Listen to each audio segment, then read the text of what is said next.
Hi, my name is Justin Gallen from Los Angeles, California, and this is the story of my great-grandfather's Ulysse Nardin, U.S. Army Corps of Engineer pocket watch. Let me show it to you right there. That's the front, and that is the back. So these watches have a fascinating history that is actually longer than when my great-grandfather had it. So my great-grandfather, Frank Reed, was a station master for the Pennsylvania Railroad in the 1930s, 40s, and early 1950s. But these watches were actually produced for the U.S. Army Corps of Engineer to be used in the First World War, and they have a fascinating history, which I only really learned about after the advent of the internet and forums and places like Hodinkee, and when RGM Watch Company ended up making a wristwatch based off this design. So even though I've had the watch for 30 years, I didn't really know the history of it.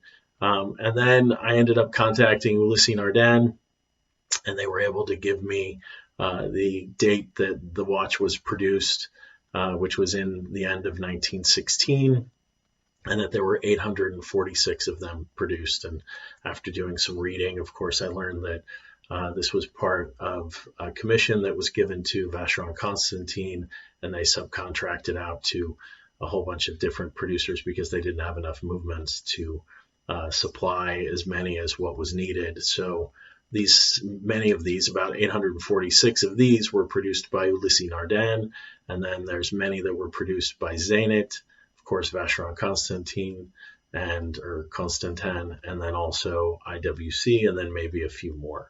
So you will see these around, but mine, of course, is extra special to me because it was my great-grandfather's. So I've had it for 30 years. When I got it, it was broken, and all the radium had flaked off of the dial. So I ended up having it fixed and cleaned and polished at that time because, of course, I didn't know back then that you weren't supposed to polish your watches because it wasn't a thing back then. But of course, in the 30 years since then, as you can see from the case, I haven't actually done anything to it, and it still works perfectly. And back in the 1990s, when I had an office in San Francisco and fancied myself somewhat of a dandy, I used to wear Italian suits, and I had bought this three-piece Keton chocolate brown suit that had this amazing vest on it. And so I was able to use the chain that I had added to the watch and wear it around San Francisco and use it as kind of a daily wear, which was really nice. So I actually have used this watch, which makes me feel extra great because it hasn't just sat in a drawer, at least during that time.